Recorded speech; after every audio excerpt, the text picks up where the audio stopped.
The worn and beaten wooden planks of the bench do not look overly comforting. We can sit on benches after we've solved the murder. Let's go.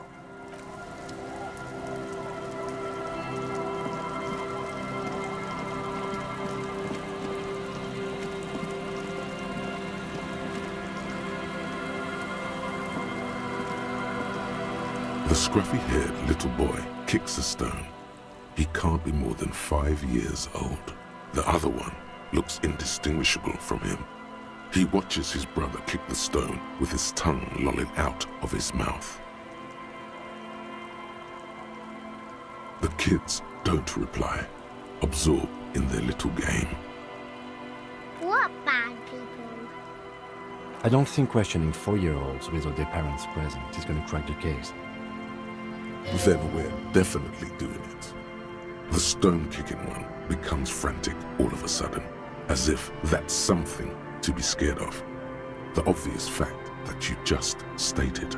He looks just like me. The boy doesn't answer. His brother throws another rock.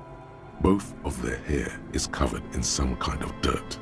The rock kicker was just being shy, but now he's enthusiastic again. You're bad with kids.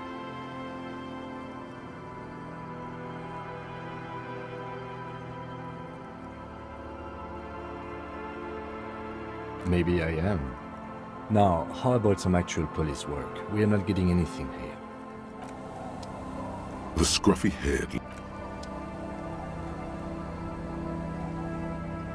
The scruffy-haired...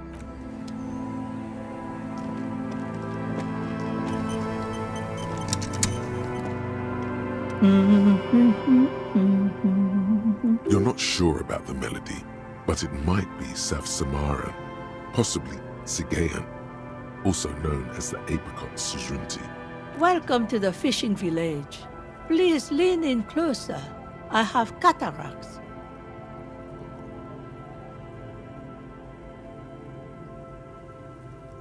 Oh, welcome, police officer. We don't cause any trouble around here. And we don't want any trouble either. We are not here to cause any trouble, madame. Trouble?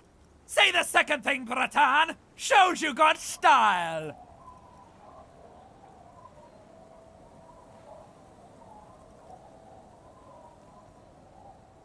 Oh, of course. Last time we saw you around here was 12 years ago. You also came to take care of trouble then. Wish you did. But still, in Martinez, you're considered an ill omen.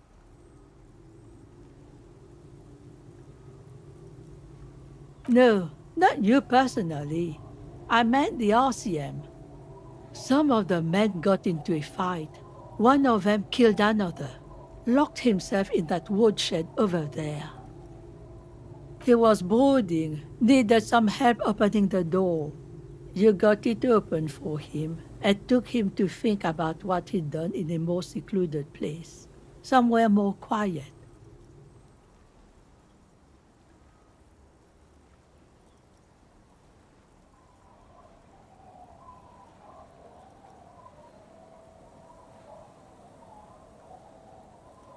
She says it as if he was on some kind of spiritual retreat. Oh, the usual. Dark tidings. Black hound. That's you, all right. A black hound licking your own heels.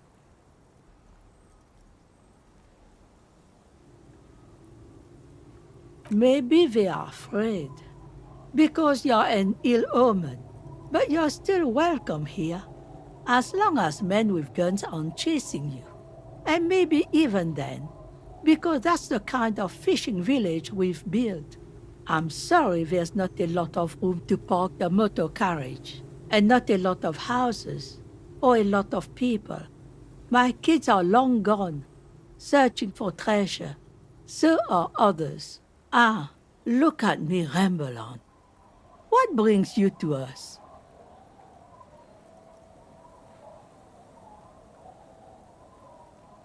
Just us. It's barely a village anymore. We almost don't exist. This is pretty much a known place. A gap, a blank spot on the map, just a cluster of nameless shacks on a nameless street. The place is so pornographically poor, it's not even funny. Well, there's Lillian and her kids. A few new folks live in the house to the east, but they're away right now. And then there's the drunks.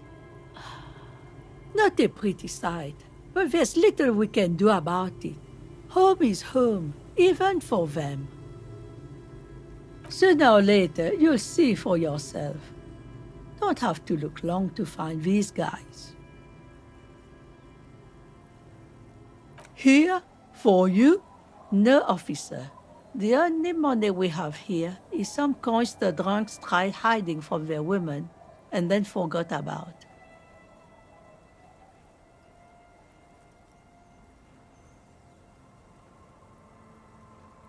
Over there, you can find more of the same. Shacks and trees growing wild. That's the pox. Between here and Jamrock, a dusty sea of old trees, all covered in industrial soot. Small houses under them, an overgrown park.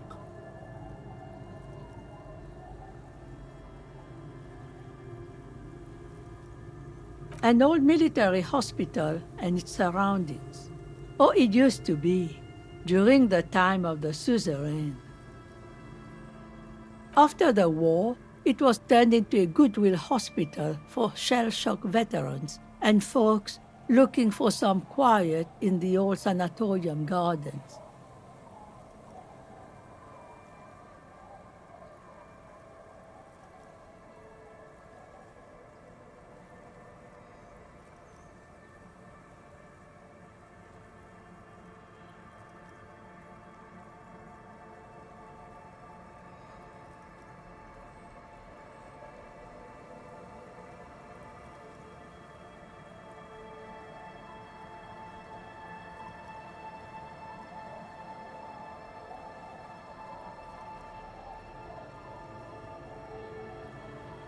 Now the area is crisscrossed with nameless streets and makeshift cinder block houses, shacks as far as the eye can see. The goodwill ran out. The staff left and the place was shut down. It's long gone by now. The lack of wealth is the one thing we've got in abundance. It's a cold, cynical smile. Riddles. Fits with the general ambiance here. Aye. Sometimes it's as though I'm also gotten lost inside this nameless nothing. Oh, it seems to be a common theme these days.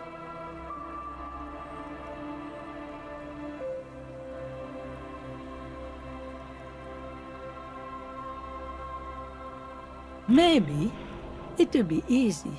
But right now you want something from me, right? She nods, rinsing another piece of cloth.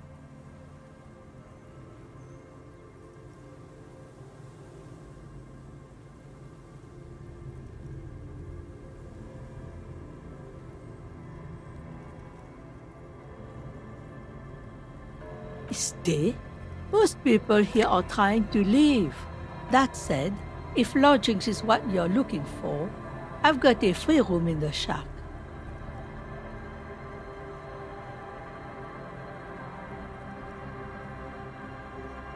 I won't charge you for it. Take it as a gesture of goodwill from the village to the RCM.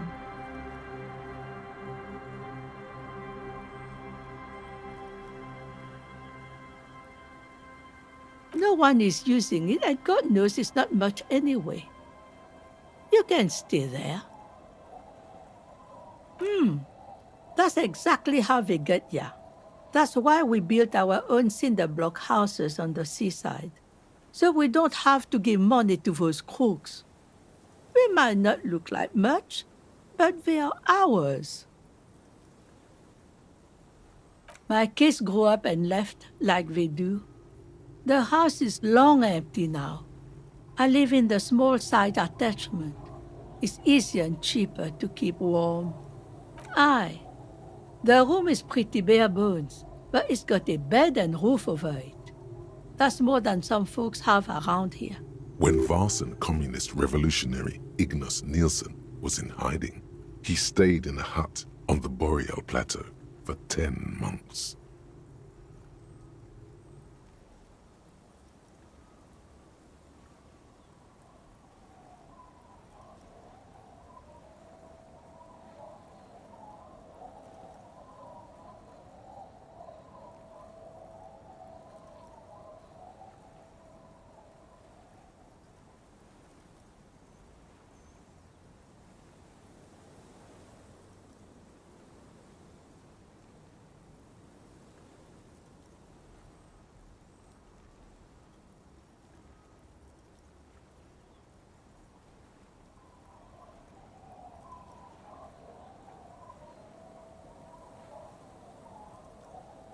An uncomplicated man.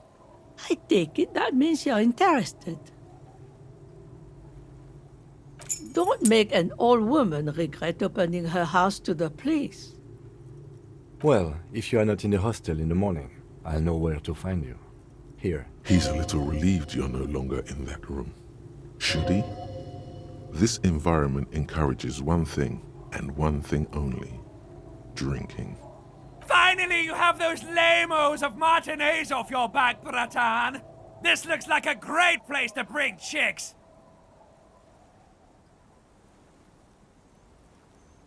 Nay, I haven't seen anyone lately. This is my little cinder block town. I know what goes on around here. She's being evasive. She knows something. There was a murder in Martinez. She might be a suspect. We would appreciate your help. Would you now? I know how this world works, and it doesn't work when people tell on each other.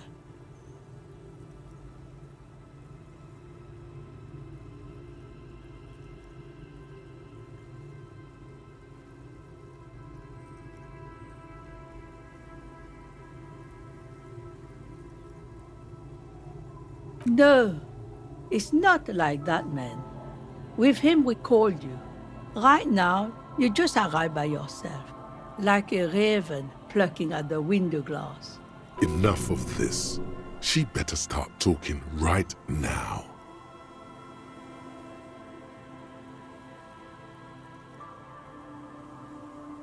There's not much to tell. People come and go. Now, was there something else? I see, ma'am. I hope you don't mind if we look around anyway. You should look around your shack. Maybe she's rented it out to others too. Not much. There's the abandoned church, the DeLorean Church of Humanity. It's been there since before my time, even. Some things just don't fly, officer. Look around. Who'd go to church here? They built it 300 years ago. Must have been nicer then. So, they don't hold services there anymore? The Ecclesiastes? No, we've tried, but things just keep happening. Crime, accidents, other things. The place never stays open. It's a pity. It used to be such a nice church. She's not telling you all she knows. Keep her talking.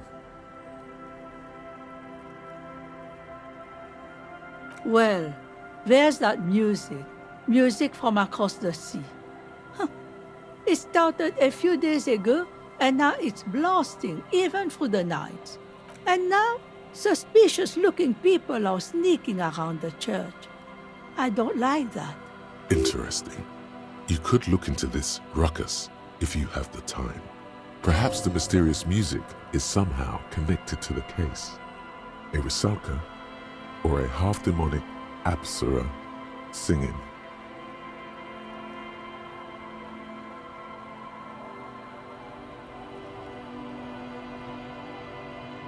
Before you get to the church, there's some ruins, an apartment complex, or some kind of electrical plant. Run-down bunch of houses, empty.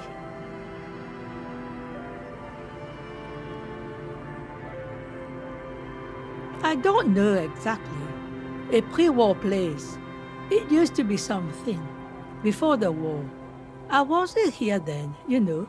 Was born in Samara. Of note, the old fish market up on the boardwalk. But it's closed.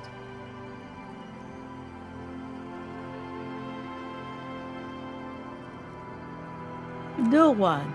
That's why it's closed. It was once a bustling place, back when I was young, and so was everyone else. Now, what catch we do bring in goes straight into a lorry for the Delta or somewhere else. What? You're one of those real estate people with big plans? If you want a development opportunity, you can check out the abandoned building over at Land's End. Used to be a supply depot, we think, sending goods and ammo across the bay. It's jammed shut though. We tried to get in, see if there was anything to sell or scavenge, but it's impossible. And now you know everything there is to know about this coast.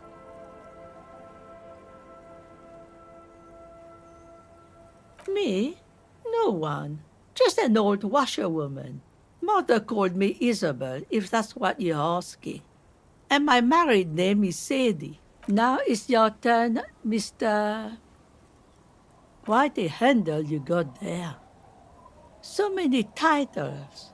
One of them double. Me? Now it's these things happen occasionally. She makes it sound like losing one's name was as common as a midlife crisis.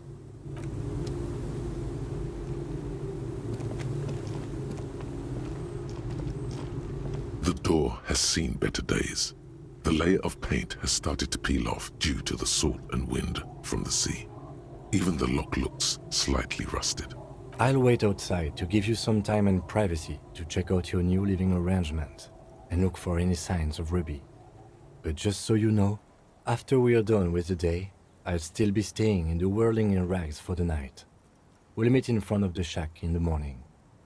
The key turns with a satisfying click. You can enter the shack now.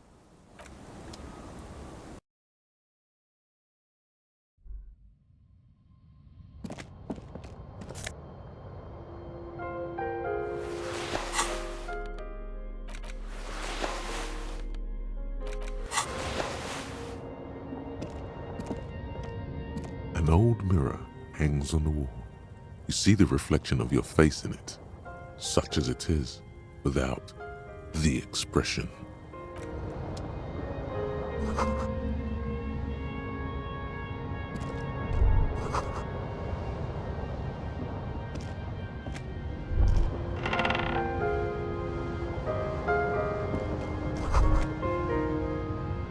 A brisk coastal wind still howls against the window of the shack. Occasionally, the waves crawl in under the foundation, producing a low hum. The room feels muffled, like you pulled your hat over your ears.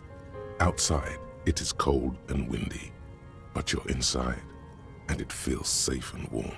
What is this place to you?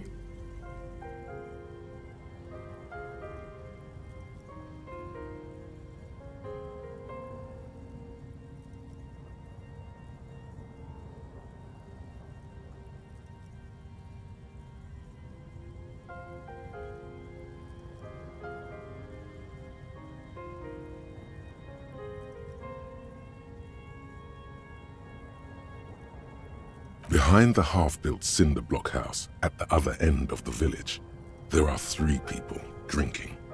Your new crew. You don't need the old crew. Oh no, you have a new crew to get drunk with.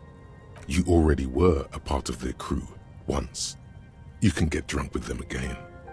You're probably going to hang out there a lot, behind that cinder block house.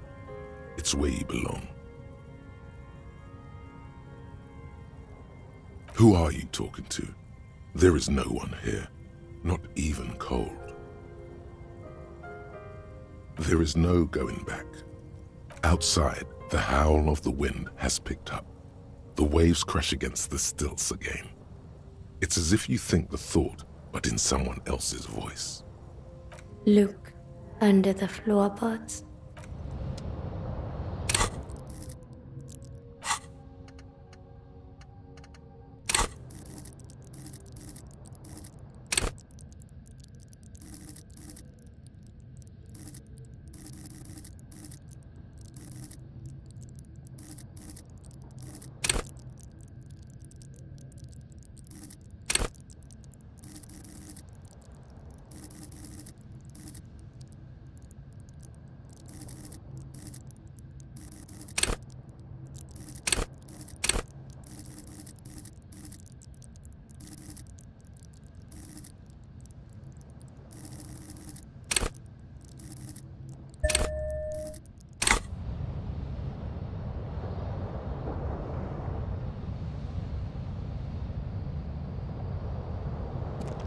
On the table, you see a bowl of water, a rough soap, and next to it, a small hand mirror. A straight razor soaks inside the wash basin. The water reflects back a vague image of your face. Nose bulbous and red, hair unkempt, wrinkles lining the eyes and forehead. The stash is gigantic. A fresh start looms ahead. Clean yourself up and be born anew. As you look at the floorboards in this corner of the shack, it's clear one of them isn't quite level with the others. The edge of a floorboard next to it looks scratched. Hollow space underneath the floorboards is dark and damp. You can barely make out the mixture of sand and sawdust below. Nothing particular catches your eye. Looks like more reeds. There might be something hidden inside the sand, though. Something bad. Someone's night thoughts. A last resort. A bad idea. You stick your hand in and start combing through the sand. Dry, not like outside. Fine dust. And then, something hard wrapped in paper. A small cylindrical object. You pull it out. A bullet. A 9mm bullet, to be exact. Fit for all muzzle loaders of that caliber. The floorboard doesn't care. But maybe the washerwoman does. You have enough to confront her with. Holding the bullet, you get the feeling this isn't ammunition against you. It's for herself.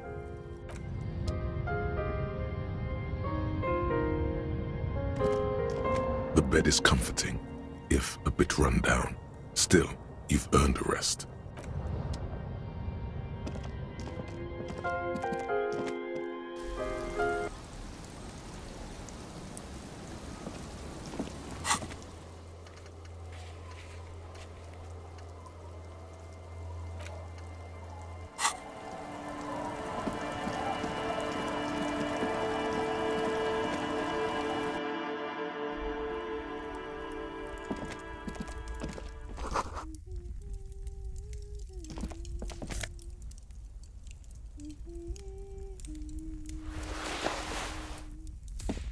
Hello, mister.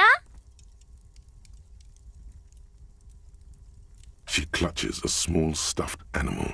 Occasionally, she twirls it around.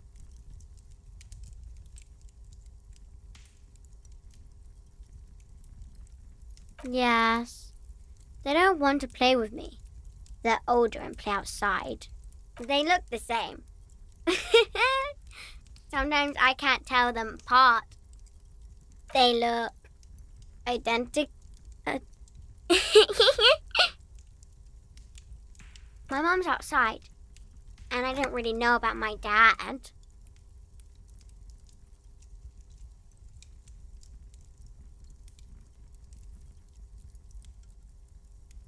It's a grouse. You might be able to get on Gart's good side if you replace the broken skewer you almost certainly broke. I don't know. Sure. I mean, you already took it. I don't like it anyway. It looks angry. It's Lammy. He's my friend. Sort of. Like... Lambie is is a stuffed lamb that, admittedly, has seen better days. One of the eye buttons is missing, and the fur is tattered in several parts.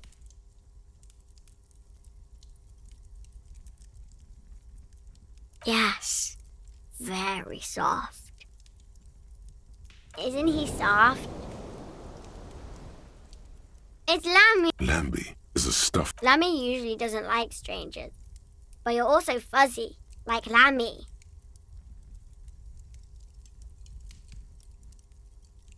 Luby. Luby. My mom tells me I'm a big girl, but she doesn't know that I can't say Earl. Or like, sometimes I can, but then Uller.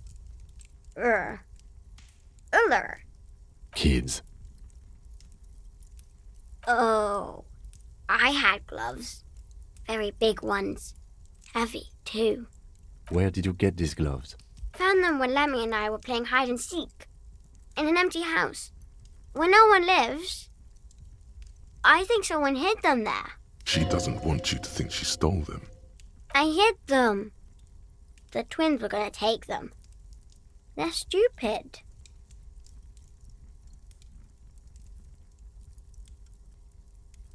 We're going to need those gloves. It's for important police business. Oh. They're in my sandcastle. Behind our house. Under the sand. You can break the castle. It's not very good. Bye!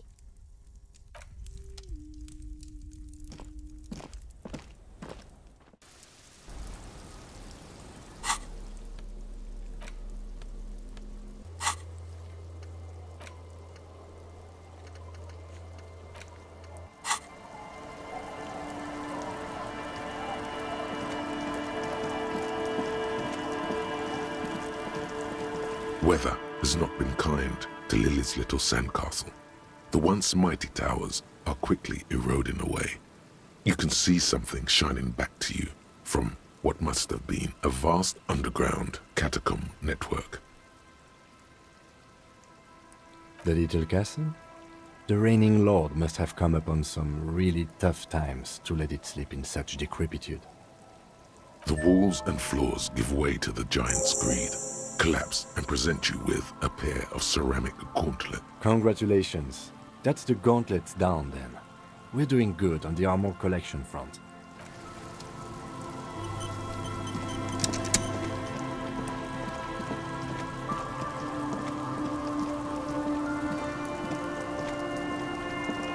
The scruffy-haired little... Yes.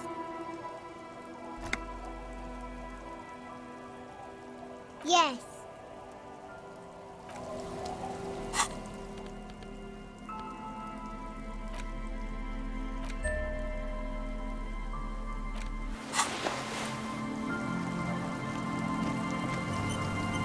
Our tenant, the policeman, damn that girl.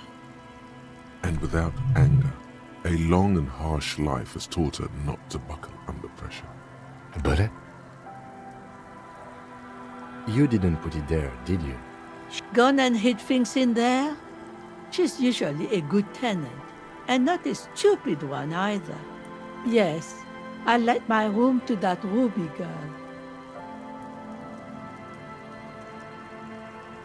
As I've done before when she's been in trouble or just looking for solitude. I've made it clear, we welcome all kinds of people here. She came last Friday, left on Monday in a hurry. What has she gotten herself into, that girl? She seems genuinely worried about her previous tenant. She's seen her hiding out from trouble before, but this seems different. That's for the police to find out. Right there. Please answer each question to the best of your ability. I'm sure we have a few.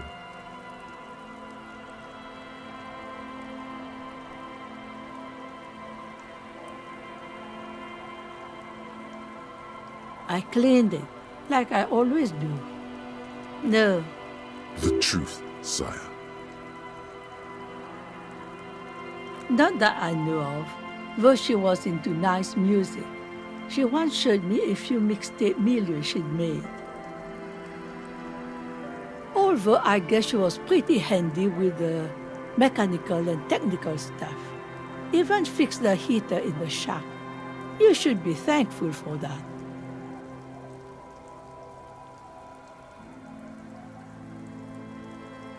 She's good company.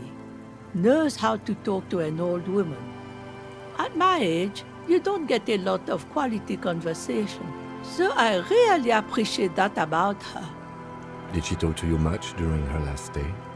No, she was mostly silent this time, kept to herself.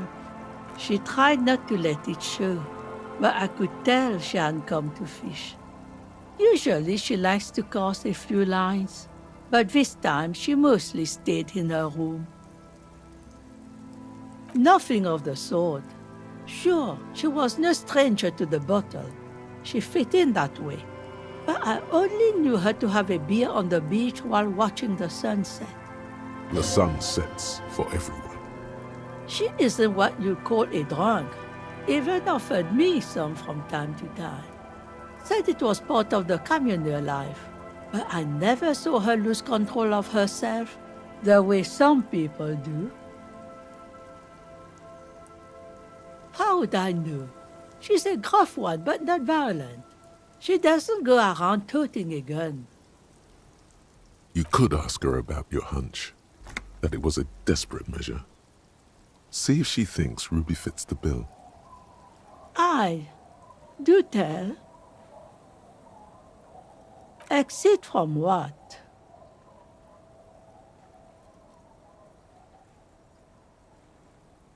The lieutenant stops writing for a moment.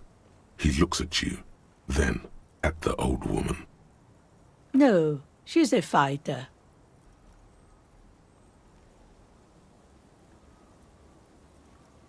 She really believes that.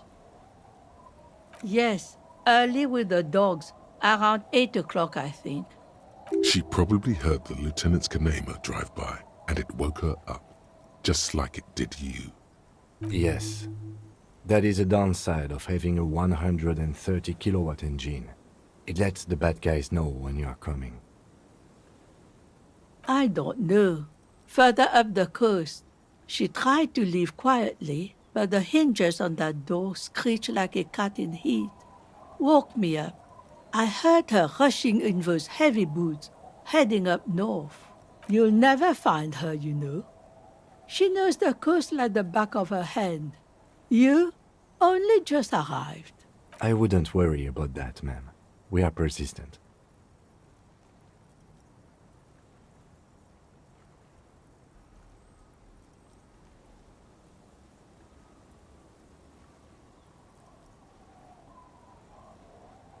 Yes, it's going to be too much work for you to find her. Better for you to stay here, get a nice cozy fire going in the heat. No, you can do it. You still have plenty of juice in you before you drop. Behind the cinder block houses, old pre-war ruins rise to the sky like dark palaces. The wind... What more do you want to know? Yes, let's... One thing, officer. If you do find her, please go easy on her. She really means it. It's an honest plea. She's a good girl. Whatever she's gotten herself mixed up in.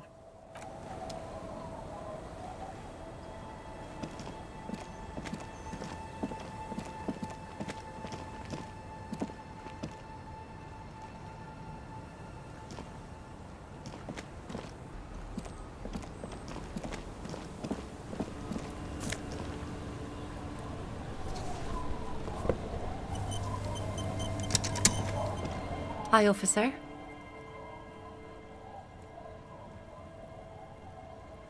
Anything I can help you with?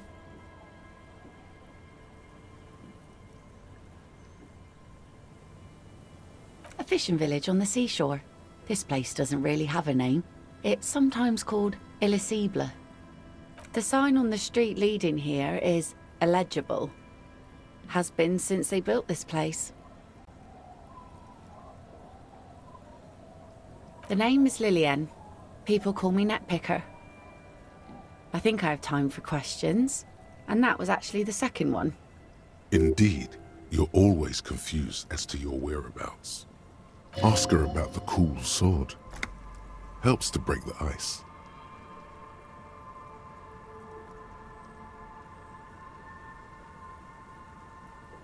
Like I said, fish mostly. Sail the waves, take care of the kids, pick nets. Right now I'm tarring a little skiff.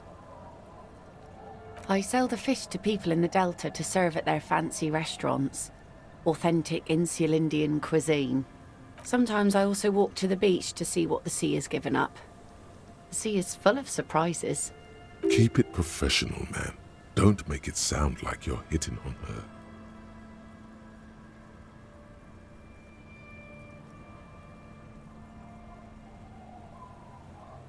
Wood, pieces of glass. Every once in a while we see dead bodies. Human, animal, fish, other odd sea creatures. A mine washed ashore once. Bottles, drugs also. Lost cargo in general. Most of the time it's just wood and glass. All right. Major choice moment. You only get to ask one thing. It would be weird to say them all. Choose wisely.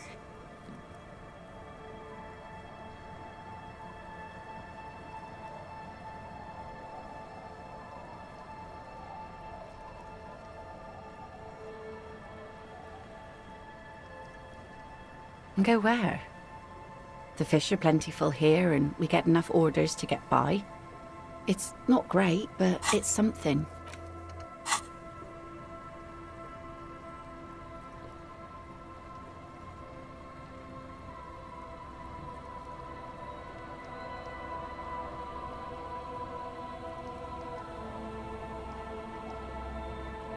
People imagine picking up and finding something better is an easy solution. But how is that supposed to work when all your time and energy goes to staying alive? You have almost nothing to set aside to actually fight your way out. I don't mean to complain about my pauper life. We are warm and fed here and... I don't know. There's just something about this shithole. A sudden gust of cold air blows in from the sea. The waves flow and ebb. Around you, the fishing village takes its slow and steady breaths. Its many wooden structures, worn by bitter years of salt and storm. It's home.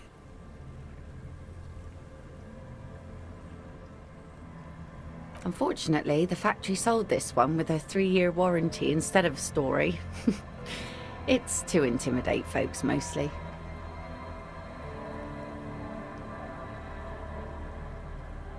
Not really. I know some basic moves, and I know it sure as hell beats a knife when you're in a tough spot. It's a regular mass-produced sword, like a shovel or an axe. Nothing fancy, just for intimidation.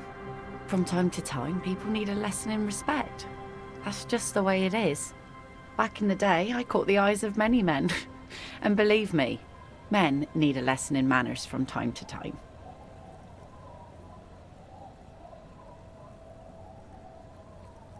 What makes you think we haven't?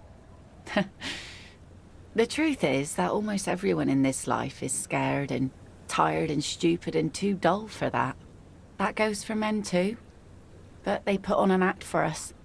Pretend like everything's good and living in shit doesn't bother them. Like anyone falls for that.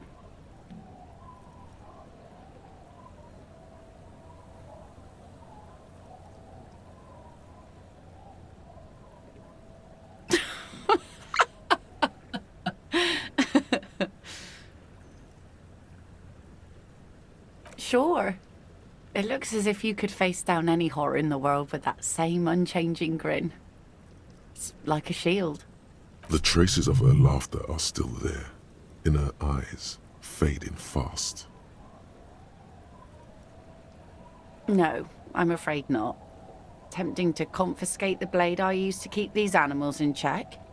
You would put me in an early grave. Some went to patch their wounds, their lesson learned.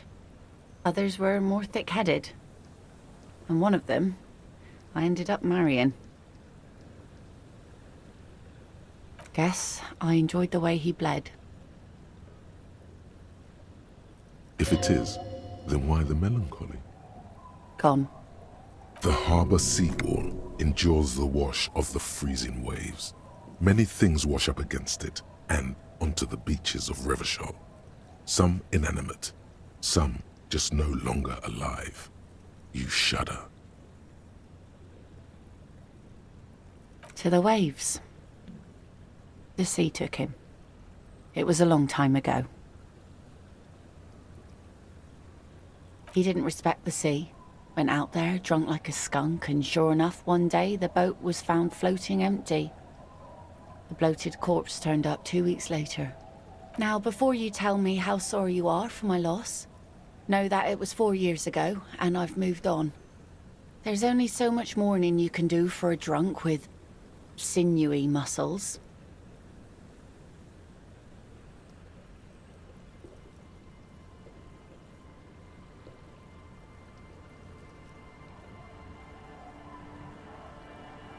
Us working folk don't have the luxury to be bedsick with melancholy. I buried him, mourned for an appropriate amount of time, and went on. Life didn't really change that much for me and the kids.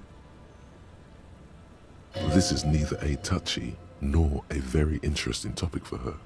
She looks like she's ready to go on a date with another, better, drunk. Ask her. Both of you could need some action. Do it! Hit on the widow! It's the right thing to do!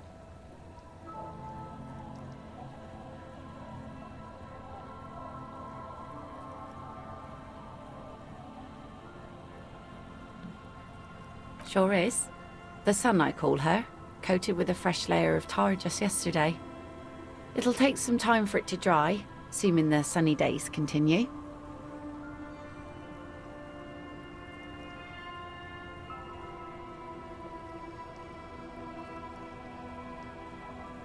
Hi. Sunny days. You got a problem with that? No, ma'am. We have no quarrel with sunny days. Good. It would have been bad news had it turned out it wasn't a sunny day. Bad news for the skiff, bad news for the nets, bad news for the kids. There's a moment's silence. She looks at the slushy snow melt on the yellow belly of the boat. In time, when the sea turns and the winds settle, she will be ready. Waves wash the sand. A skiff moves across the mirror-smooth sea, far away from here. A lone passenger, a fast sloop in the distance. White sails. Let's see. Who are you looking for?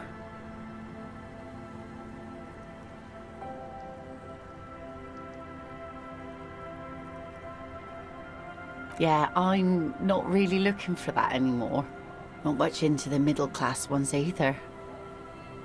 Could do with some landed gentry, but apparently they don't make those anymore. Wish I could help you with that, but I haven't seen your working-class husband. Maybe I can help you find someone else. She seems genuinely sorry for not being able to help you. I don't think I know what these are. Care to elaborate?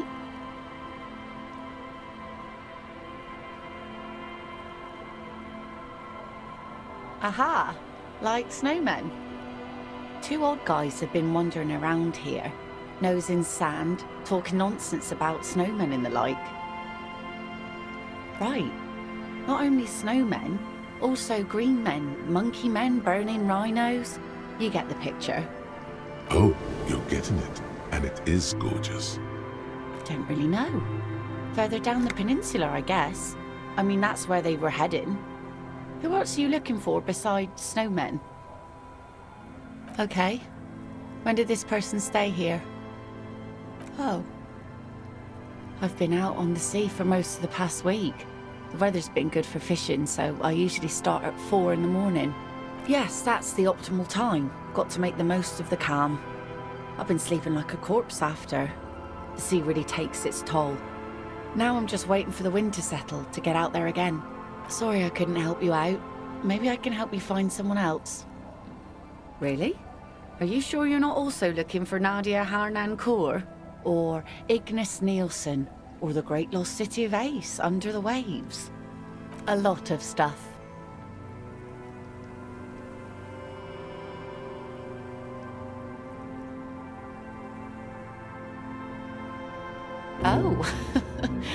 There's plenty missing, but that's too much for even an eager terrier like you to handle. Although you seem very thorough. Tell me instead, is there something else I can help you with? Oh? Really? A lot of stuff.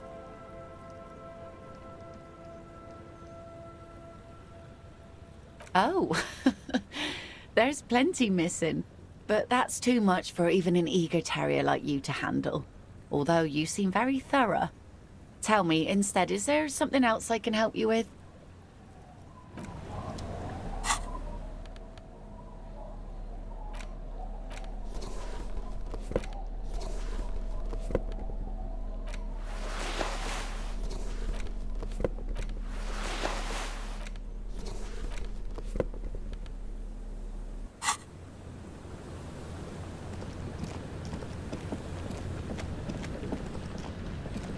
I'll just keep the Corda Lacey in the channel, if that's okay. It's too shallow near the pier. Hi, ma'am. And it's a jetty, by the way. Of course. Jetty. I prefer a good jetty to a pier any day. Jetty? Hello, detectives. It's good to see you here. I only just arrived myself. What brings you here, madame? Nothing, really. I've had my eye on this jetty for weeks now, so I decided to investigate it personally. This cluster of buildings isn't on any of the official maps, as far as I can tell. That. And she's also keeping an eye on you. Spying has such a negative connotation. I did track your progress along the coast, however, and decided I would be better able to assist you from here. Then there's the matter of that little scamp in old lady clothes. She threatened to paint the Corda Lacey red. Like blood, you see. Well, I like it the way it is. White. What is this? Destruction of property? Hooliganism? Elder abuse? And who is this scamp, anyway? No matter. Lillian and I are getting on much better. For one, she appreciates the concept of rent. How do I like it? Water drips down eaves of Eternite. The jetty below her feet creaks to the tune, with the smell of salt and dog shit in the background. It's pornographically poor. The street has no name, all the men are dead or missing. And is that the carcass of a motor carriage over there? I'm surprised that woman hasn't put me to the sword yet. Maybe she will. You should ask your questions while you can. Dark eyes survey the coast leading up to Martinez. Dull grey metal rests in her scabbard. A sword. The wind is too loud for her to hear.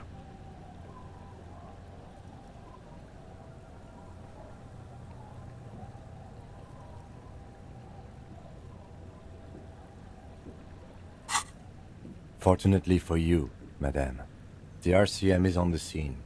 All right. Politics time. Let's react. Real men, real politics, real thoughts in your head.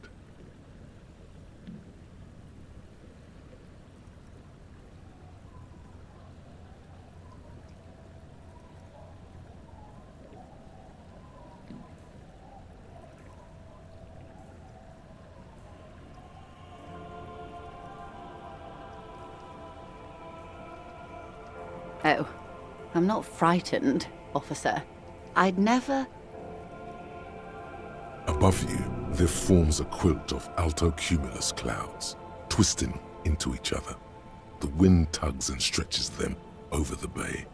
Their cloud shadows slide over the ruins of Revachol West. Wherever they pass, the temperature drops slightly, but perceptibly. It's early spring, and the rains are coming. An officer enters a low hut of stone and wood. Inside, weapons are piled against the walls. Rifles with splintering stocks, and swords, tens, if not hundreds. They're antiques, says Lieutenant John, the archetype McCoy, to his partner. They're digging them up from the catacombs now, fixing them. Old caches from the Revolution.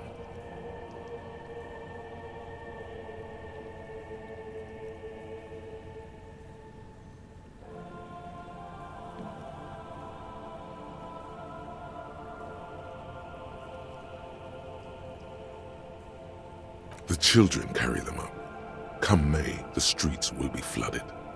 Outside, the wind rattles the loose hatches, flooded with cheap weapons in angry hands. Have I told you how they discovered this place?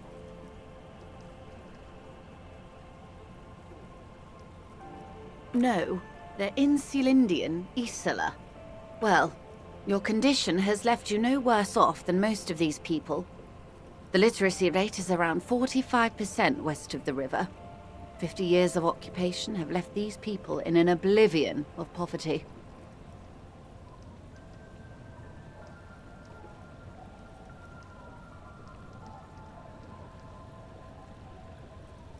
It's a pity. Most of these people will never know what this place means, this island of matter, or why they were ferried over in the first place. Remind me to tell you one day.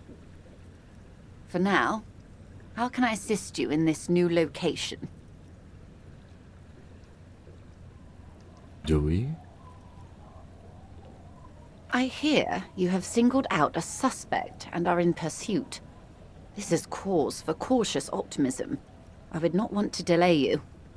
This story she will tell only before she leaves Martinez, at the very end of her stay.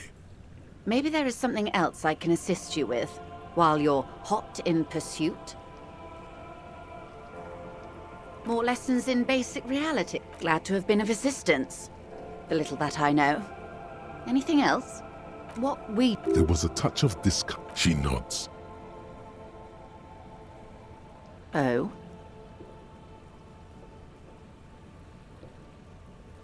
Of course, Detective.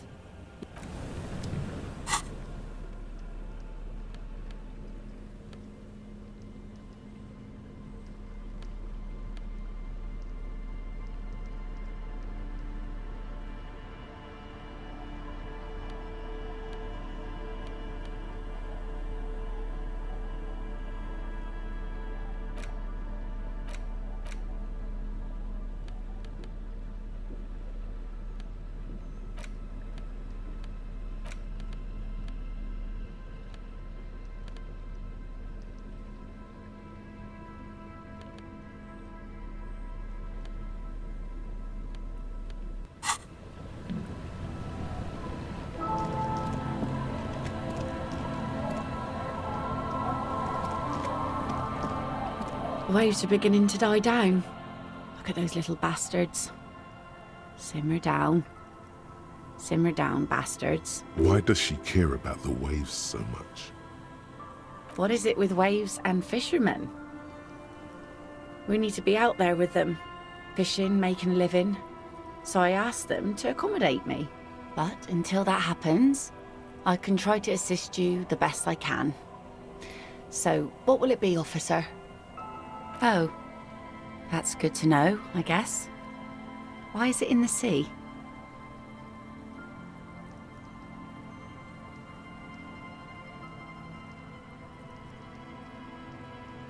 This calls for a funeral, if you ask me.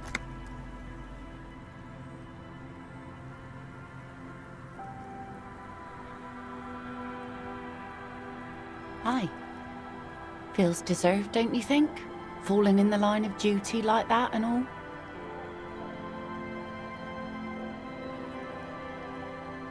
Why odd? Our things are part of our life world. They're made with our human sweat and they share human history. We should care about them as we care about humans. To some extent, at least. Life world. Someone's been reading up on last century Gotwaldian philosophers. Play it cool now. Oh yeah? You won't even be able to get it out of the water before early June. And where are you going to bury it? Who to invite? What music to play at the wake? Take it from someone who's been through a few funerals. It's easiest to just leave them there and let nature take care of it. That's all we have time for right now anyway. Come back here in June and see how you feel about it then. It's not like it's going anywhere. Yes, that is a pity. But for now, let's focus on the things we do get to do. Like the murder investigation, for example. You like the Capri funeral idea?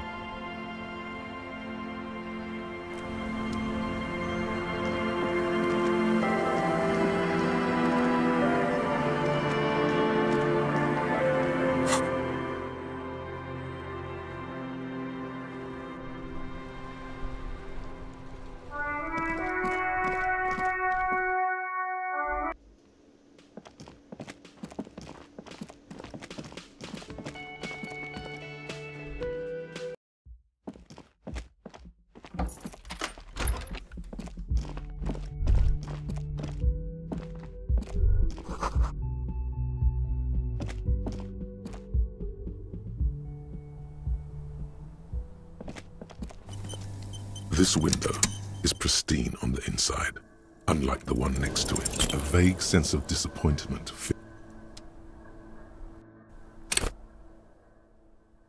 This window is pristine. Golden light melts away into the blue, glassy darkness of your mind.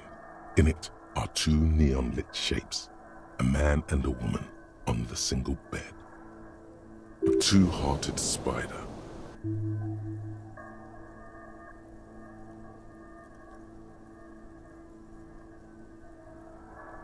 Like the witness said, the man is kneeling, the woman is on her back.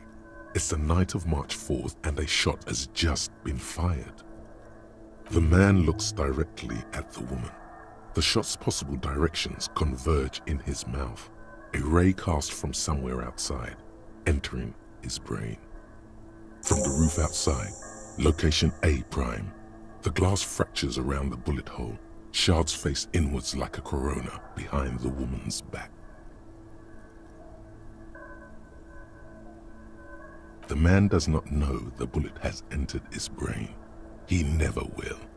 Death comes faster than the realization. The ray cast from the man's mouth unravels into a fan of possible directions, all on the roof at first. The shot could have come from any of them. This is composite location A prime, most likely of the origin points.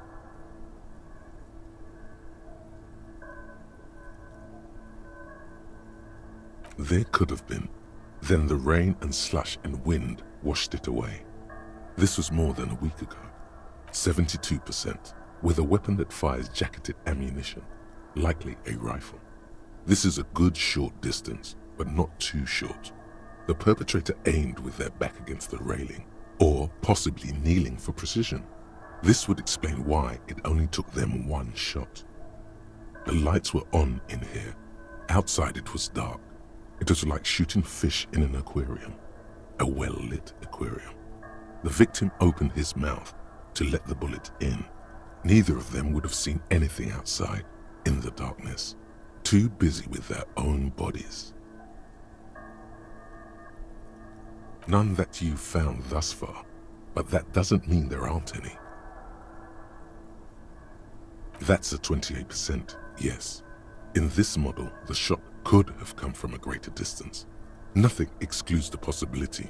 Should we extrapolate to include every possible point of origin in Martinaise? According to your map of the district, this shot could have come from a wide angle of locations, starting with the northern edge of the abandoned boardwalk, ending with an islet in the bay. Let's call them B prime.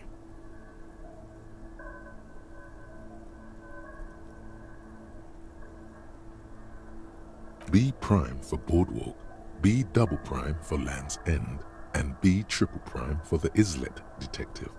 There may be smaller points in between, but those are too fine to zoom in on. 700 meters away, the likeliest of these B positions, 20% chance. A skilled sniper could have made the shot, provided he had a safe sniper's nest. Even with the light on inside, we're talking military training. At that distance, the perpetrator would have had to take wind direction into account. 1.2 kilometers away, the least likely of these positions, let's say 3%. A truly skilled sniper could have done it, possibly from a tent. No, too far-fetched. 1 kilometer away, a point beyond the docks, on an islet in the bay. The fort is ruined, but the perpetrator may have found a stable spot on the beaches surrounding it, where the concrete crumbles into the sea, as you saw in the coin-operated viewer. The shot would have been a small miracle, 5% likelihood. There is an extremely narrow field of view from the bay to the window, between Rue de Saint-Ghislain 10 and 33A. The angle would have been extreme, and access to the islets is questionable. From where, precisely? I see you have given this a lot of thought. Are those the locations you've singled out in addition to the roof? And what is the likelihood, in your opinion, that it came from a further distance? Okay, well, we should see if there is gunshot residue or sniper nests if we go down the coast. Rule these spots out one by one. It would be the diligent thing to do. Until then, personally, I'm going with the roof version. A simple hypothesis can be wrong, but it's something to build on.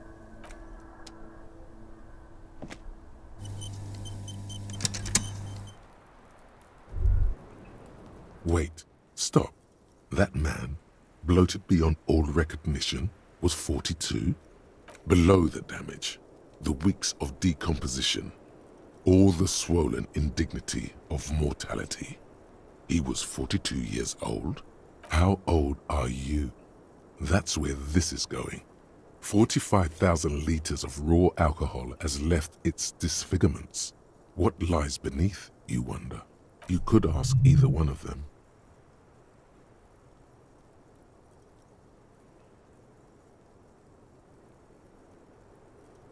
Huh. How old do I think you are? She's buying time to formulate the best answer. Look who's finally awake. I don't know. 1, 2. I don't know what I'm supposed to say. How old is a newborn cop who doesn't remember he's a cop?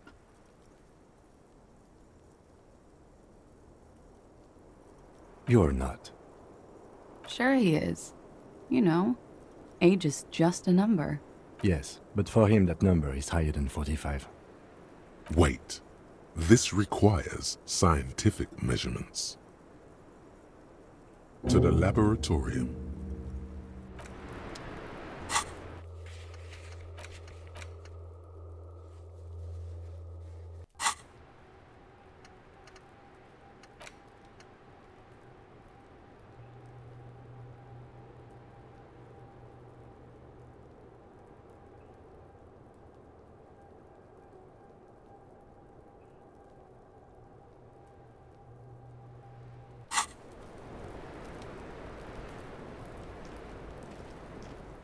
The same small, heavy door.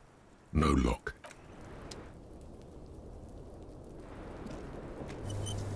Officer, it's a fine day for questions.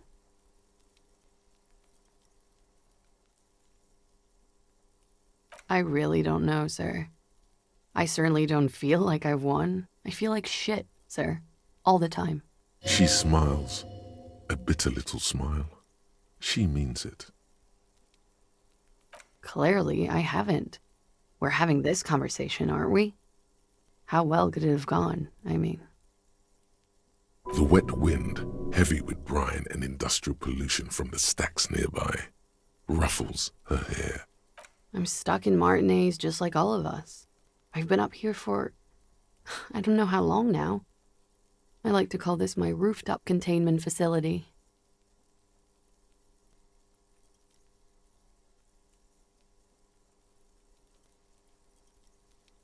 For my sins, of course. The long-standing sins of a bad, frivolous person. For destroying my first love. For working for bad people. The list goes on and on. Did I? Why do I still feel suspicion hanging over me then? What I managed was to get him killed. I understand that. The lieutenant looks away, over the railing. He feels uncomfortable with this conversation. He doesn't know what to add. I don't know what to say. None of this is fortuitous for me. She nods, slowly, carefully even. There is suddenly a strange glint in her eyes. Not malicious, but dangerous. Officer, it's a fine day for questions. Nothing happens. There is a mass of droplets above the planetary body, colorless, merging into one another. The sky is low and cold. You hear the distant murmur of motor connections somewhere south of here. That is all. So, officer...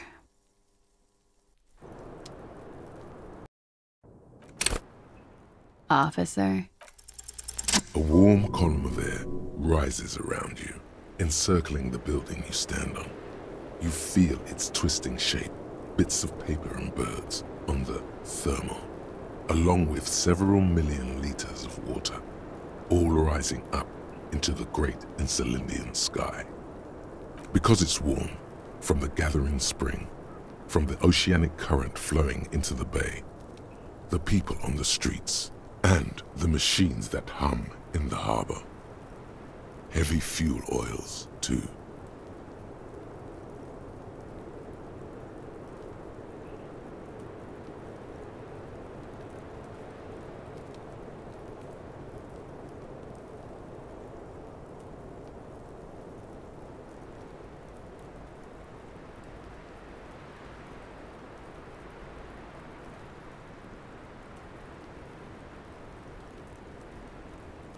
From the vapor, a great cumulus is formed, a cloud castle 1,000 meters high. A flock of seagulls screams, hitchhiking on the thermal. They too are part of the procession, the honor watch. For her, the guest, waiting. As safe as you keep her. For Gloria, soon these clouds will all fall down as rain. Spring will come. 2 more months, maybe less. It's time.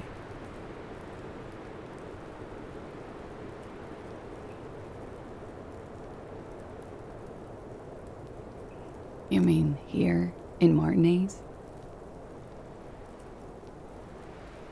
I'm waiting for the miracle to happen. It'll take one to get me out of the mess I'm in. And what would that miracle be? The return, of course. Now, I know I'm not from around here. I would only be hitchhiking. The return is a big hit in the industrial espionage circles. A lot of desperate, seedy types there. All screwed in this unipolar world. Don't you know, sir? I thought you were from around here. You look like Mr. Revachol. The return, well, it's part urban myth, part political science. It's a fool's hope, sir, and it's also all I've got. They say there will be an event, that it will happen somewhere here. In Revachol West. They say it will happen soon, and that it will change everything. Le retour.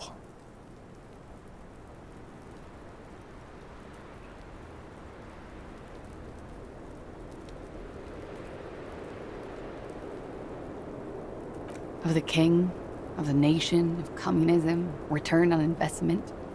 I don't know exactly. It's meant to be vague, as promises generally are. But at the same time, I mean, things can't go on like this forever. Something will give. It always does. It's an empty vessel, an amphora waiting to be filled. Something always returns from the past. It's how the future happens. Many guesses turn out to have been right.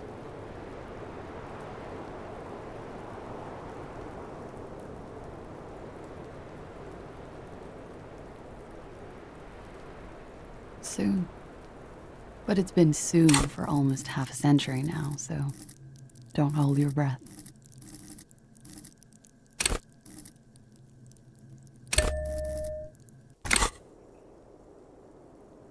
No need to worry, Lieutenant. I'm sure the streets will not erupt in seditious violence just yet. These streets? I'm not so sure, miss.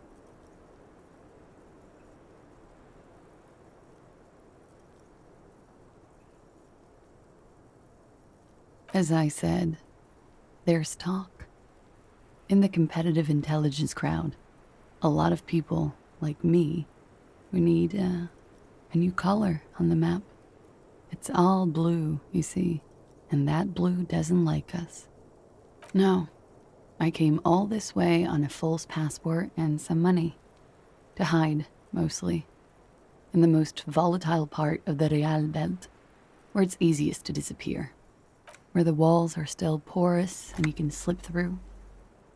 This is just something to get me through the night, you know? A little espérance. Still, the story influenced her choice of where to run. It must have some hidden layers. Yeah, I guess it is. So she thinks, at least partly, that this return will feature a self-governing Revachol. She has already placed her bets. I do.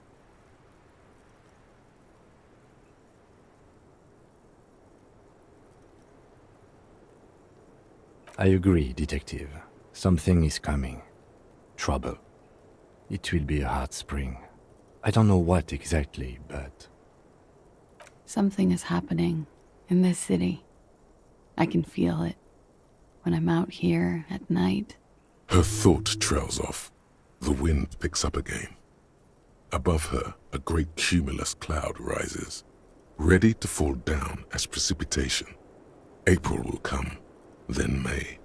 A month, maybe 2 from now. You shudder. The feeling dissipates. The thought ends.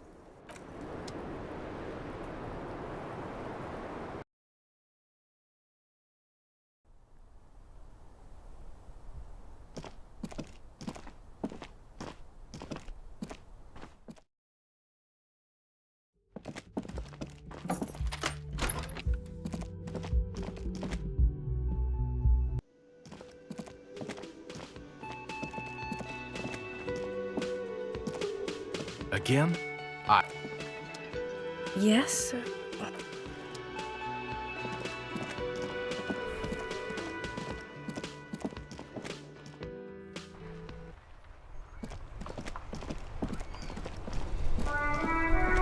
Inside, you see a set of steering levers, a radio microphone, a pull... This is Precinct 57.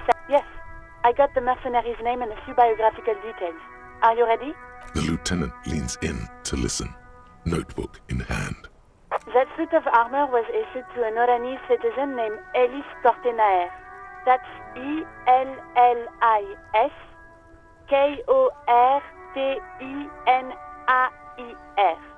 Exact date of birth, unknown. He was signed into the Lelystad County Neonatal Care Unit on 28th of February 09. He was found as a newborn in a leaf compactor near an abandoned farm. He spent 4 months in the neonatal unit, survived apparently, and was assigned to a foster family at 2.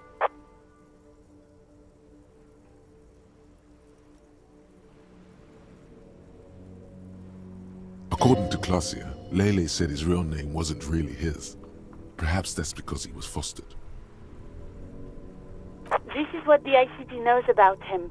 He was raised by foster parents, entered the Eastbrand Military Academy in Vredefort at 17, then served in the Oranese forces till he was honorably discharged in 41, just a year before the Seminese conflict. Then the armor followed him to Seminine, or at least I assume it did. And that's it. There are no records of his employment in Crenel, or any of its other incarnations, or him even entering Revachol. It's a garden tool used to press leaves into these cubes. It's a detail the hospital had, the only detail in these files. So I thought it would be good for you to know. It is. Thank you, Alice. None, officer. Sorry. Even that is a small miracle. These organizations usually double-check their inventory. Thank you, Alice. Great work. No problem, Lieutenant. A compliment from Lieutenant Kitsuragi. Not bad. A name. This is very good. Ellis Kortenaer. This means something to him. To know that name. Like naming a case. It's important. Sometimes police work is about human dignity. About giving back names to anonymous victims. I'm glad the inquiry was helpful to your investigation, officer. Did you have any other questions? 57's over and out. In the cabin, you see a set.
slow to let go of Revachol.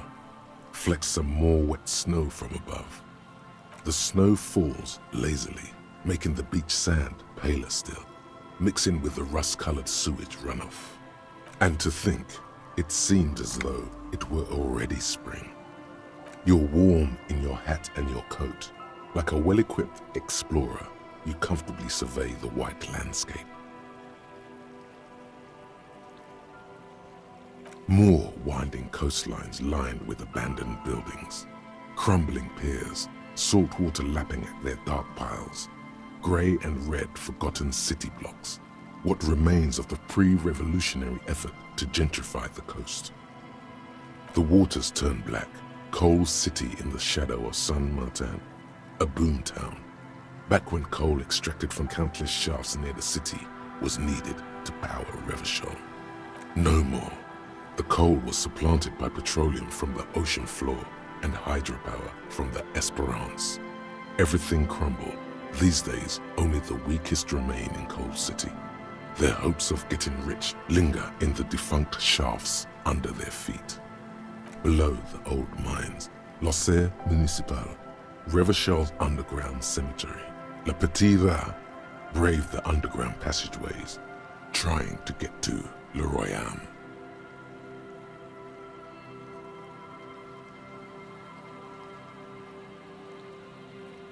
Children under 14, they go underground looking for artifacts to sell to foreign museums and for fabled relics. Their parents let them. They go deeper. After rubies, melchiorite, lapis lazuli, plundered from Safle and Seol during the time of the suzerain, in the burial chambers of the kings, Grand Old Philip, Guillaume II, and even in the mausoleum of Philip the Opulent. 2 kilometers underground, in a winding shaft along whose walls mirrors have been placed, so that daylight may eternally fall upon the richest of all the kings.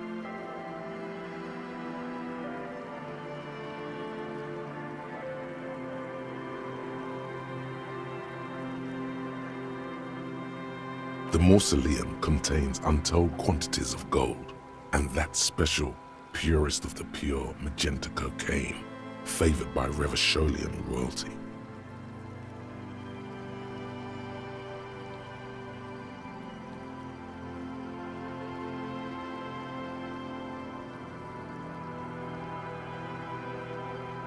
How can it be pure if it's magenta? Snow falls, and there is no answer. Some things are not for mortals to know. Few Petit Rats return from the shafts. Even fewer find what they're looking for. A small child steps out of the black tunnel with silver trinkets in her pockets. All around her, white snow on the extinguished coke furnaces and on the weather-worn shacks where fathers beat their sons after drinking. The snow melts on your fingers, turning to water. The canal you crossed to get here and beyond it. Martinez proper, the district the police forgot to police. There is laughter, lights, attempts at entrepreneurial activity, cynicism. Someone is scraping snow off their windshield at the roundabout, in the midst of which a statue of Philip III serves as a destination for grade school field trips and a fine perch for winter birds. Like all monuments, it's also a warning. 6-story ruins on the south side of the roundabout cast a long shadow over the profligate king. A fenced-off yard. There's a truck belonging to a logistics company parked next to the gate. Bright light from a building behind the fence reflects off its hood. Clean white light coming from the windows of a clean cube-shaped office building hidden amidst ruins. A secret.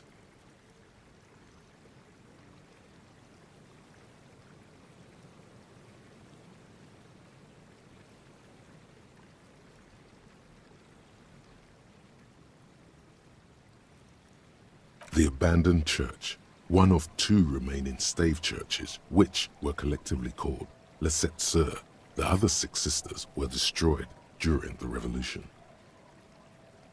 A serpentine strip of land weaving its way into the Martinez Inlet.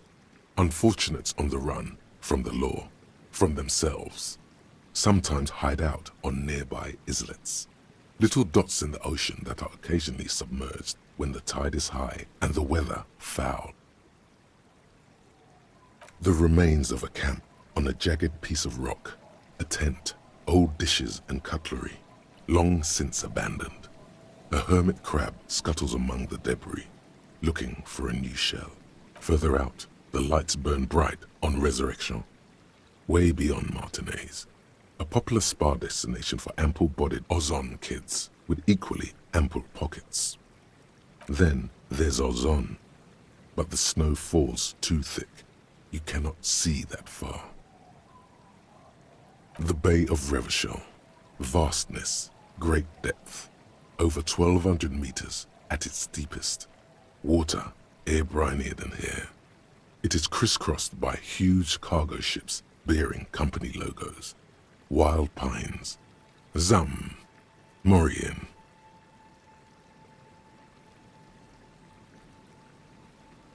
And at the farthest reaches of the Bay of Revachol, the shadow of the coalition warship Archer, on perpetual patrol duty, ready to unleash artillery fire if you were to rise up against the market. You shudder. The raised motorway, 881, separating Martinez from Jamrock. Vehicles whoosh past one another day and night, while those who reside in the labyrinthine alleyways beneath the motorway attempt to carry on with their lives in the snow and the slush. And south of the 881 is the Pox. Was once a park, a place for reflection and recuperation for the patients of the old military hospital. In the 20s, it was used as a quarantine center during a measles outbreak that killed many children. Most everyone has avoided the hospital and surrounding park ever since. The Pox is completely wild now. Evergreen thickets covered in snow and industrial dust. Feral dogs and even wolves roaming in packs. The police try to keep the deepest corners cordoned off. Heavy drug users do slip through and hole up in the old military hospital, hoping to find something to get high on among the hastily abandoned supplies, or just to overdose in peace.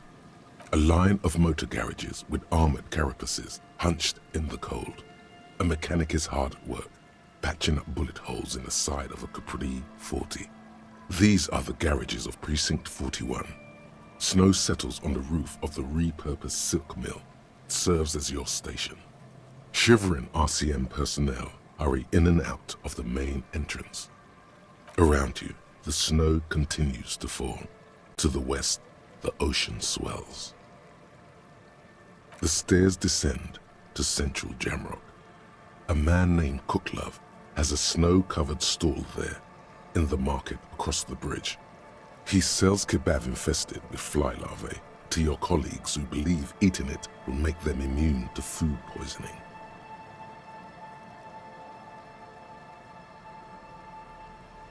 Snow falls on the utility district, the library, the florist, the Sarah Mauritian restaurant that offers homemade wine, and also on the brothels and drug dens and the chop shops of the Zemlyaki.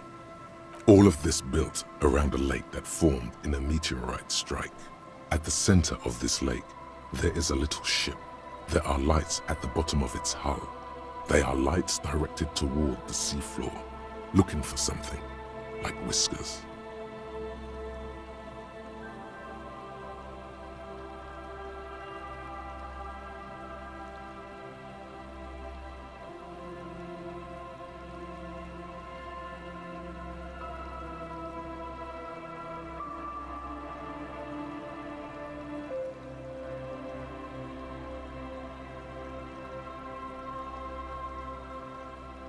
A chill comes over you, crawling down your back. The sand under your feet is wet.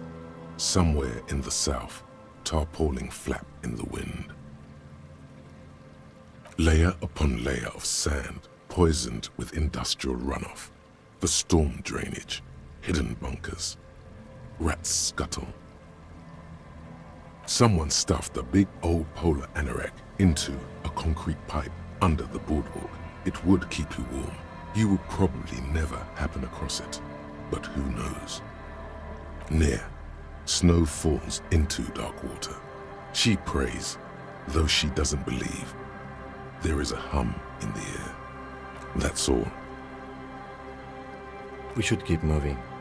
Who knows when the snow will let up.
scattering of bullet holes is spread across the cracked wall, reaching from one corner to the other. Correct. The density of the bullet holes is unusual, even in a general average bullet hole frequency in Martinez sense. Grim affairs. Meaning, this is a lot of bullet holes. Looks like fully automatic rifle fire. Something you don't see these days.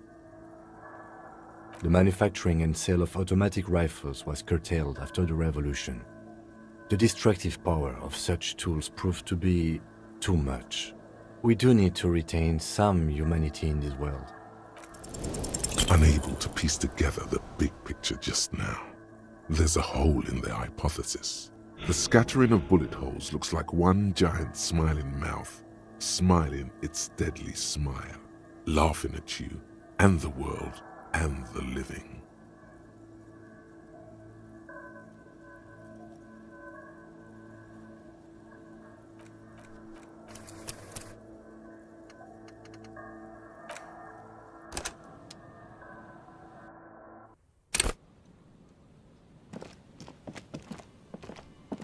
A scattering of Meaning the manufacturing and sale of automatic rifles. A row of ghostly shades stand facing the wall. There are many of them, a dozen at least, their heads lowered and eyes blindfolded. It's quiet, no sound, no movement.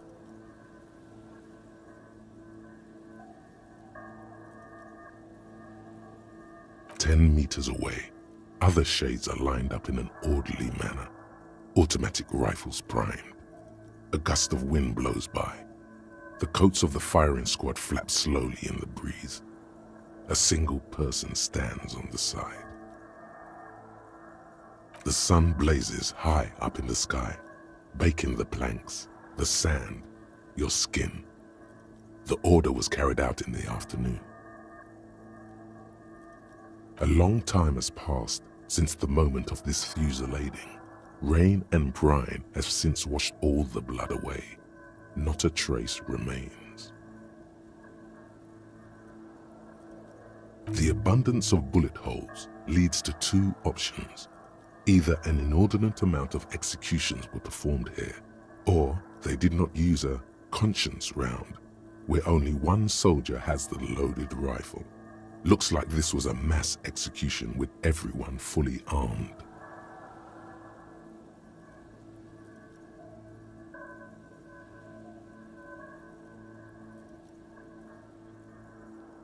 Seven men in combat uniforms and dark coats, holding automatic rifles aimed at the people.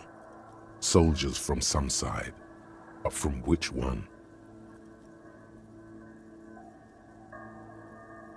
The commandant, the one who gives the order. Machine gun fire crackling through the air. The lights of the muzzle flashes dancing on his face. I don't know.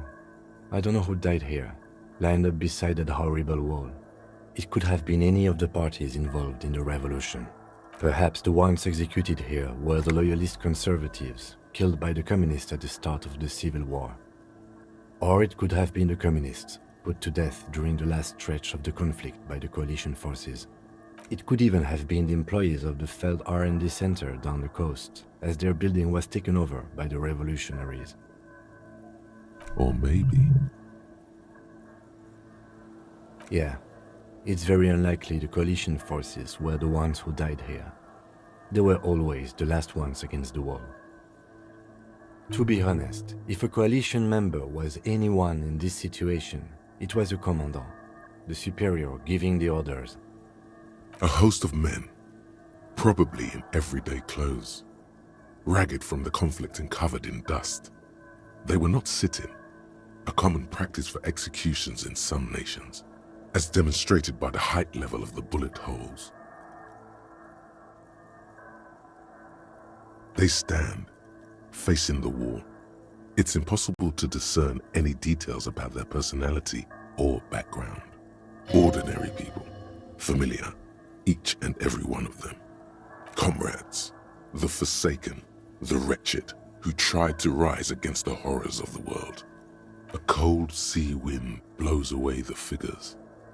Behind this building, the other one, once filled with engineers and designers of Feld Electric, now collapsed and dead, but for some rats. You feel drawn, for some reason, to the faded mural again.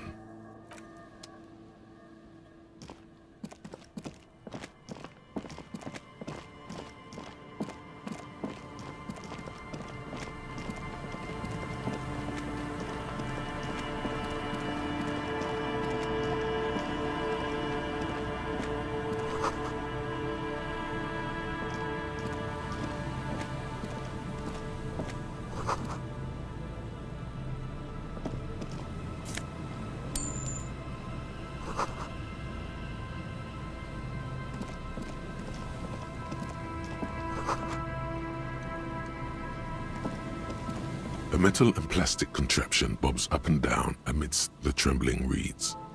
At first, it just looks like trash, but if you look closer... That over there must be the boy class you told us about, the one she hid her passport in. We should take a look. Cold, air, tendons, snapped the cords keeping the boy in place. A little longer and it would be floating somewhere out in the open sea. Moves across the water, leaving no traces. You're cold again, as always. Splendor.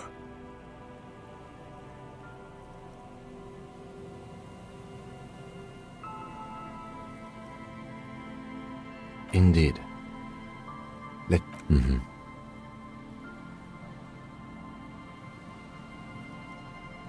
The boy is not tied to anything. The cords dangling from the bottom really have been torn or cut. You lift it out of the water easily, noticing how light it is. It smells like you would expect it to smell. A concentrated version of the coast. Salt, industrial slop and decay. The number 11 has been written on the yellow plastic. It hasn't been in the water for very long, but it's already discolored and slimy with silt. A latch holds it close, but only just barely. The brittle metal of the latch has cracked. Simple construction. Very unsafe. There's something in there, splashing around. A shot glass's worth of seawater pours out. Some algae, and nothing else. Well, damn. I have no idea.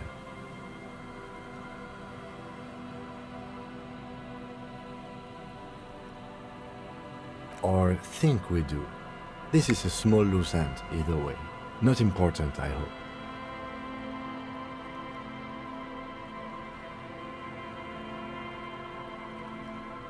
That may very well be the case.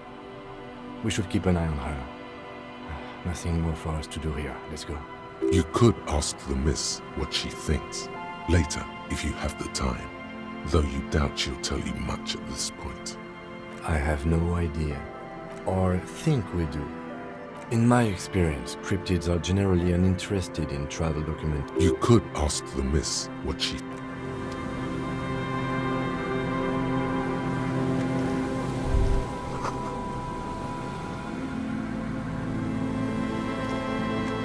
Hello, I'm Gary. How do you do, officer? Yellow man.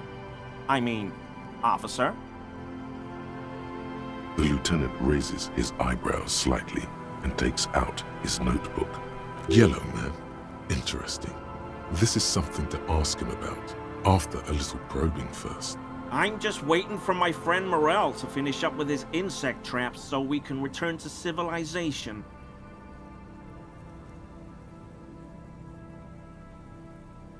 I like nature, just not this bloody coast. It's mostly drunks and degenerates that come here.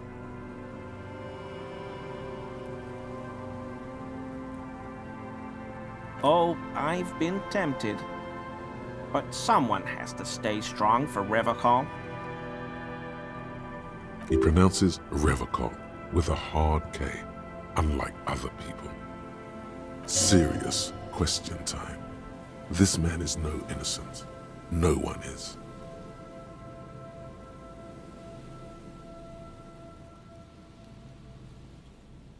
No. I help Morel with research sometimes, and I've learned some things along the way. but I don't usually go in for picnics like this on my own. After all this time with Morel, he must have an opinion on cryptids. This could lead to a good one. Oh, yes, the burning rhino. Morel doubts he's real, but I don't much care, because I won't be the one looking for him out in Safra Serai. A rhinoceros that looks ordinary during the day, but burns brightly by night. Well, at least the males do.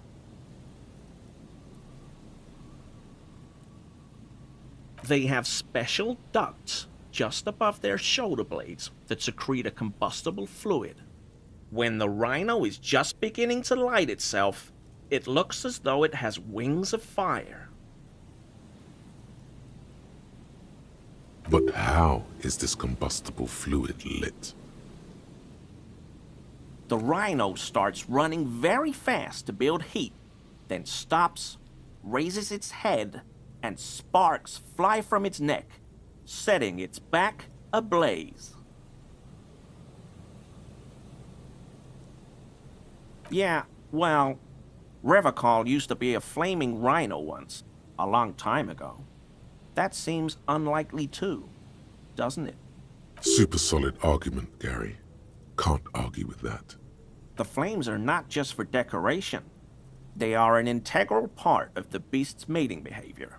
During the burning rhino's mating season, herds of male rhinos, all aflame, encircle herds of female rhinos, forming a fiery ring as they begin to copulate loudly. Local peasants call it the passion ring. They fear the rhinos, as perhaps they should. Anyway. The lieutenant sighs, without looking up from his notes. It's clear the burning rhino is dear to him on many levels, some even spiritual. I like to pronounce it the hard way, the old way, the Vespertine way. He winks at you, trying to relay some hidden message, inviting you to mispronounce it too, perhaps. It's odd. It's a secret rite, a very fringe nationalist handshake, probably. Oh, so that's what the RCM in Martinez is about. Great. Great to hear someone's finally taking care of that. So you do know something about it? No. Nothing. He was some kind of mercenary. But everyone here knows that. I'm just glad to hear you're looking into it. That's all. He's not feeling very comfy in his clothes, is he? Strange. He didn't kill him or anything, but there's something going on here. Not many Sealites here, or anywhere, other than Sale. I meant no offense, truly. Do you remember how, when we met Measurehead and I said the next racist will be the really good one?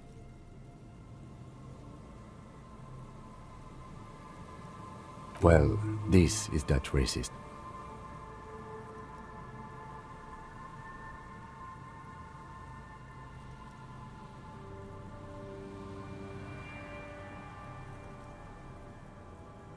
Hey, man, all I meant was there are not many Sealites around here. I'm just stating a fact.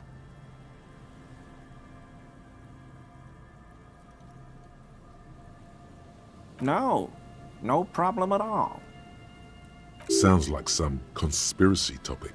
You might be able to discuss it with him when the lieutenant isn't here, if you can remember it. Not many Sealites. Do you remember how, when we met Measurehead and I... Well, this is that racist. Hey, man, all I meant was there are not many Sealites. Oh, yes, of course he is. I was just speaking about his... Sounds like some conspiracy. My mug? Why would you think that? His eyes widen at the sight of the mug. He's seen it before, all right.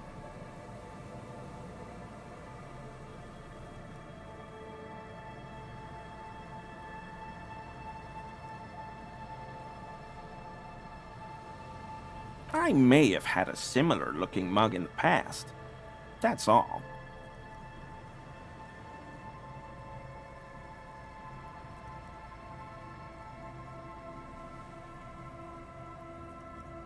Okay, I admit it.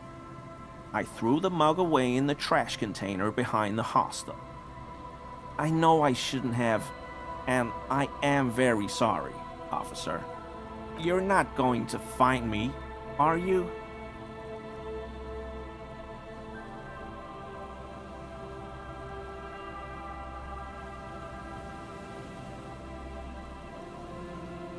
Okay, I deserve that. And I won't do it again. I don't know what got into me. Stuffing my garbage in another man's property, I've been having trouble at work lately. The Koikos are price dumping us out of competition. What did you do, Gary? Nothing. Just answering some questions. Helping out the law.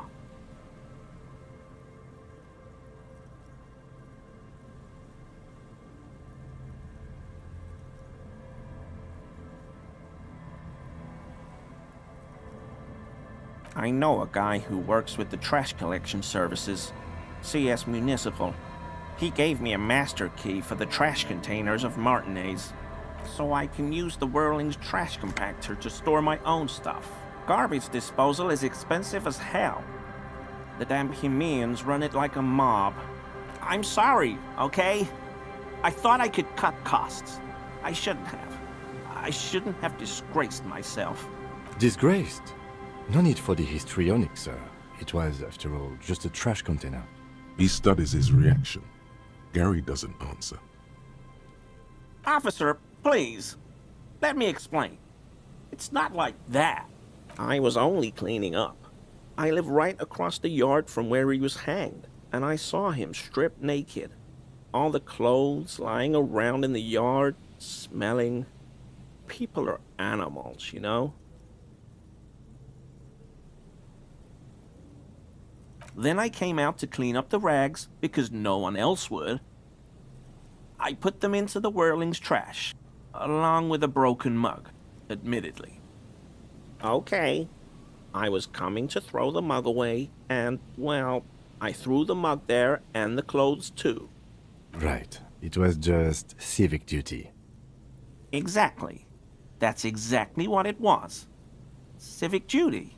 As he shifts uncomfortably, a series of clicks, like the clinking of glass beads against one another as they roll across a hardwood floor. You've heard this sound before, but where?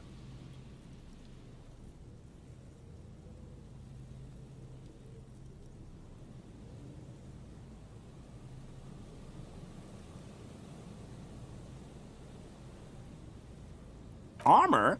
No. I mean, yes. Of course. I know he was wearing armor, but I don't know anything about it. An infant could see he's not telling the truth, but he's too scared to admit more wrongdoing. There's something going on here. You should observe him more closely after this topic is concluded. What sound? Really? There's lots of weird stuff out here in the reeds, though. Insects, trash. Could be the wind shifting some garbage nearby. Every day, the wind shifts the reeds and whatever was left in them. Tambourines and condom wrappers, plastic and glass bottles. What? I haven't the slightest. There's lots of... Every day, the wind shifts the reeds and what... I hope I could help your investigation, in my small way. Don't be so relieved yet, Gary. This bad cop may have been in your apartment, admiring your mug collection. Perhaps a little intimidation?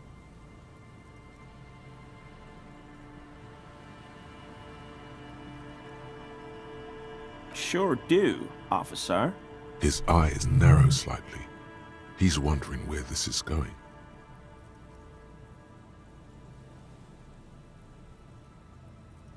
Mr. Everard? So you work for Everard Clare? Officer, please tell him we're good. No, tell him I'll make it up to him. What have I done? He'll send the muscle after me. As he lowers his tone, he hunches his back.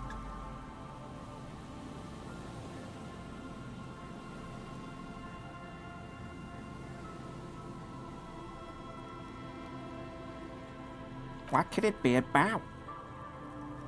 I probably talked too loud. In the whirling. About some theories I had. Whatever it is, I'm done with it. I won't do it again. If there's anything I can do to assist you, or the Union, just ask, okay? I'll try to help if I can. This scared him proper. He's positively melting from fear. Has to prop himself up with a lot of anger to keep it together. The weather vane has turned. He cannot be unturned. He clearly liked his squirming. He may even have changed his mind about the whole door-opening operation.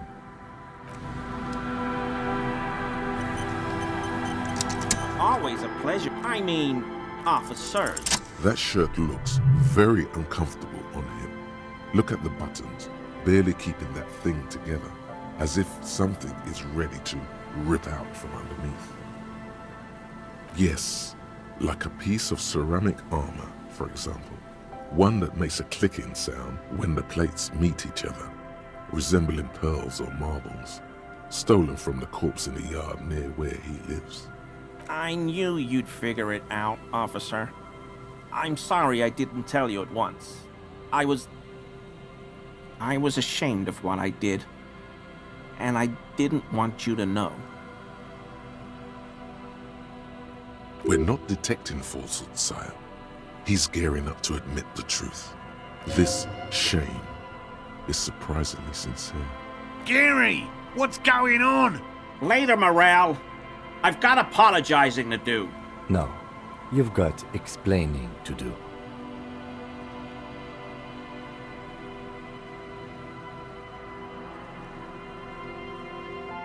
Because I was weak. I should have told you the moment I saw you. But The hell, Gary? You in trouble? I'll explain later. Everyone was picking those pieces off him, and I was watching them do it. And they'd scattered his clothes all over the yard. Everything was smelling. So I went there to take out the trash and started cleaning up. All those rags on the ground, him swinging up there, and I had a lapse of honor, sir. I thought, he's a foreigner. They all say he wasn't from here. Only the cuirass was left, so I stripped it off him. It was early in the morning. No one saw me. I took it with me. It was a mistake. Had I known it'd give you guys trouble, I wouldn't have... It's okay. It was a loose end, and you are tying it up now. I'm so fucking sorry I called you Yellow Man. Seolite officers commanded the suzerain's navy. Most of them sided with the king when... They were thoroughly conservative men, he realizes suddenly. It's difficult to say what the lieutenant thinks of this historic apology. His face does not belie emotions. He sighs again, hangs his head, and unbuttons his shirt fully. A cuirass that matches the dead man's boots comes into view. Soon it is in your hands. I always thought it was the Union, but I sure as hell won't go around saying that anymore. You have my word. I don't know, and I won't be running... This is all he knows. Yes, absolutely. I will never do anything like this again. I won't mess with Mr. Clare either. You have my word.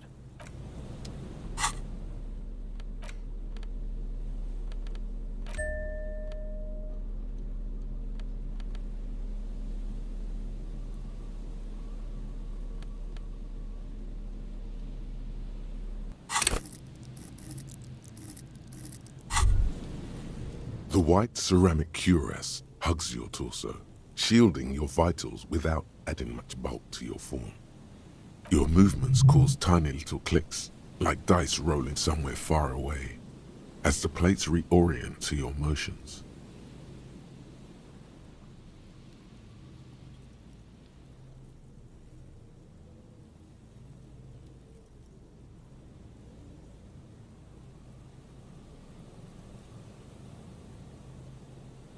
The hardened vitreous enamel, at once sleek and voluptuous, adds a glow to your cheeks and a spring to your step. Just imagine what a full suit of this stuff could do for you. You really do feel more confident. Invulnerability does that. Even partial invulnerability.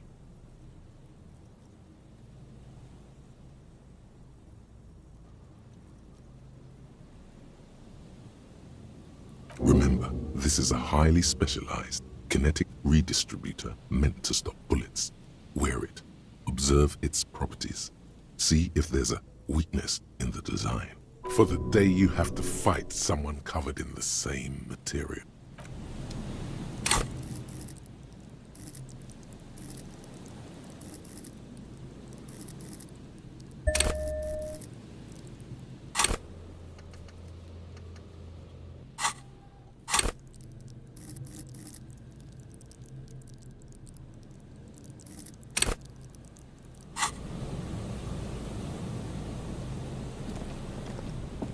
Here we go. Nice and easy. No way out, little guys. Not out of this jam. There's a cylinder on the ground in which the man is arranging some netting. It looks like some kind of trap. He notices you. Who's there? Oh, the police. Hello, officers.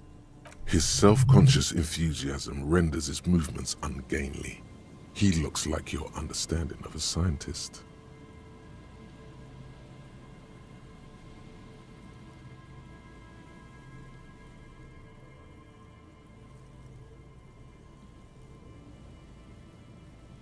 To what do I owe the pleasure? That's sarcasm. He takes no pleasure from your appearance. Oh no, it's all right. I'm just busy. What's this about? Of course. Thank you for passing along the message. That damn water lock is broken, and we can't go all the way around the AL-81. Oh, good. We should really be getting back. Gary could use a hot shower and a warm bed. Did he say we can go back now? Yes, Gary! We can go soon! If you see Lena, tell her I won't be long. Sir, your wife is waiting for you. I just have to do one more round. See if the phasmid has taken the bait. Then we're going. For all his passion, this man is diligent and patient. You could learn things from him.